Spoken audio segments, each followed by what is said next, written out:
So Donald Trump has been the hater in chief. He's taken the mantle of the Pat Buchanan Republicans, basically. And there's some fascinating backstory with regard to that. Today's not the day for it. I've got so much stuff that I've been accumulating throughout this week about just the bizarre and in some ways frightening. I mean, it's although I don't like using that word. I'm not here to try to scare anybody, but just the bizarre stuff of Trump world and Pence world that we'll get into next week. But today I want to focus on what happened yesterday at the DNC. And so anyhow, I started with by talking about Donald Trump as the hater in chief, essentially. And one of the largest objects of his hate has been Muslims. So this is clip 18, Danielle. So it was so amazing last night to see this very tall black man walk out on the stage. So tall that they had to put a lapel mic on his tie, because otherwise he would have had to, bend way over just to get his mouth close enough to the microphone on the podium to speak. I mean, I was watching that going, because I'm familiar with, I do a lot of public speaking, and it's like, wow, they had to mic him, and he comes out and he says this. Hello, everyone.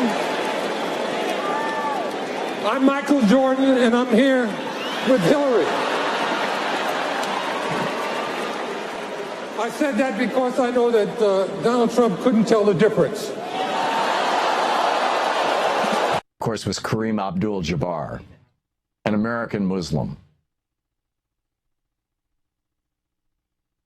An American Muslim and an African American. He was followed by Khizr Khan, who was the father of a 27-year-old soldier who saved 10 of his compatriots by holding them back while he himself went to inspect a suspicious vehicle, which then exploded and killed him. And here is Khizr Khan talking about.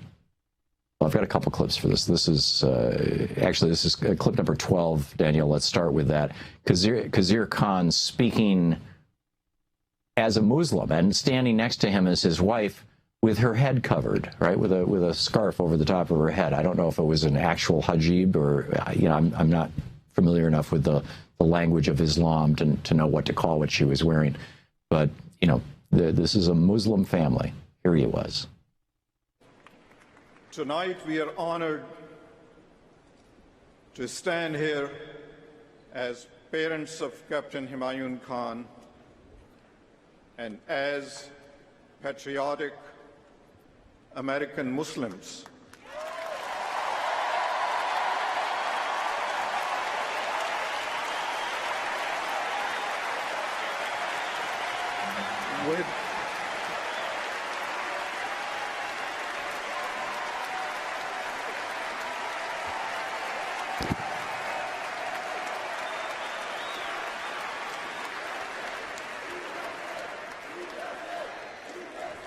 As patriotic American Muslims with undivided loyalty to our country. Take that, Donald Trump. And you know what you can do with it. Let's go to clip 13. We're just going to go through these 4 clips here, Daniel. Clip 13. He is the father of Humayun Khan. This is Khizr Khan talking about this nation as a Muslim. Like many immigrants, we came to this country empty-handed. We believed in American democracy, that with hard work and goodness of this country, we could share in and contribute to its blessings. We are blessed to raise our 3 sons in a nation where they were free to be themselves and follow their dreams. And then he speaks specifically, clip, 14, specifically about his son, their son.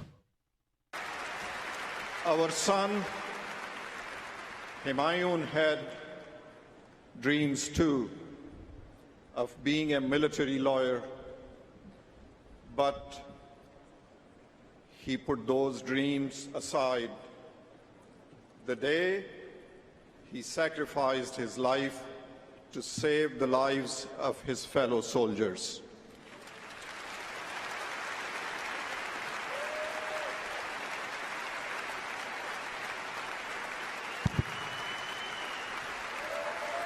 Hillary Clinton was right when she called my son the best of America.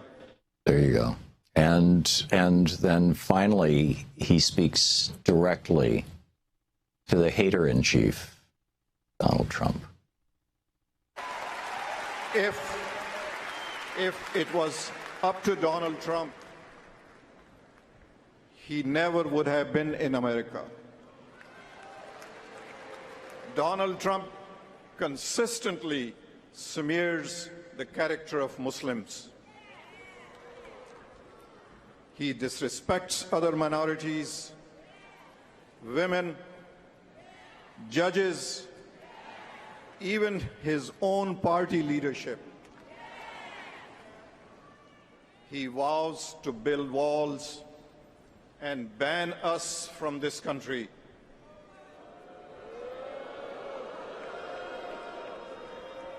Donald Trump, you're asking Americans to trust you with their future.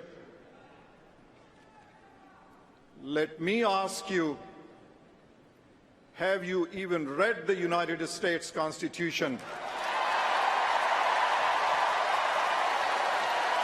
I will gladly lend you my copy.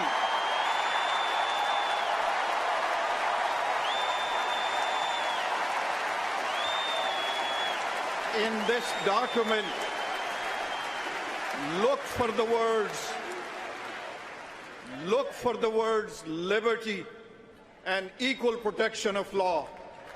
There you go. And then finally, he shares a relatively unvarnished opinion, clip 16.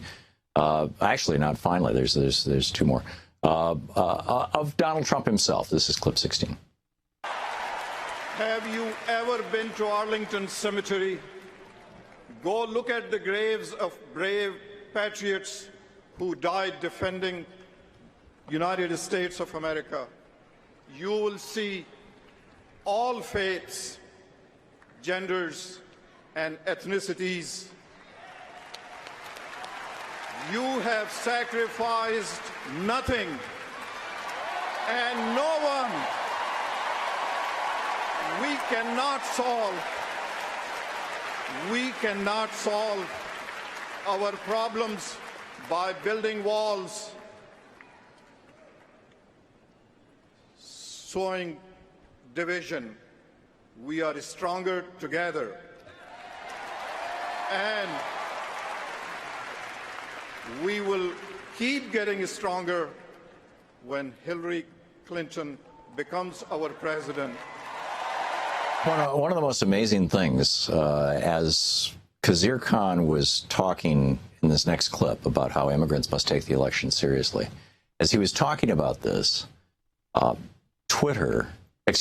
Google, if you were watching Google Analytics and watching, what people were Googling, there was an explosion over on the search engine on Google. And that explosion was people typing in the phrase, "How do I register to vote?" That happened as Khizr Khan was saying this. In conclusion, I ask every patriot American, all Muslim immigrants, and all immigrants to not take this election lightly.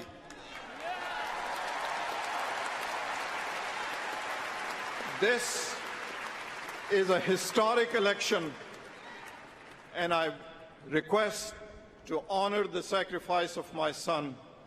And on election day, take the time to get out and vote for the healer, vote for the strongest, most qualified candidate, Hillary Clinton, not the divider. God bless you. Thank you. Not the divider. Amazing. A grieving father. I just, you know, I'm choking up right now. It's just, I don't think I could have done that if my son had died under those circumstances. And in fact, I think I would have gone off on a very angry rant about George W. Bush. And I mean, his son died in Afghanistan, which I consider to be an unnecessary war along with Iraq. But in any case, it was just every single speaker last night. The extraordinary trans woman who got up and spoke. I'm sorry, I don't have her name right in front of me. It was an amazing evening. You're listening to Thom Hartmann. Visit thomhartmann.com for audio and video archives. From over the last 2 days, from victims of police violence to victims of violence against police. I mean, the whole spectrum of America was shown. To watch more clips from our programs, hit the Watch More Videos button over here. And please be sure to hit the handy-dandy subscribe button so you'll always be up to date. Tag, you're it.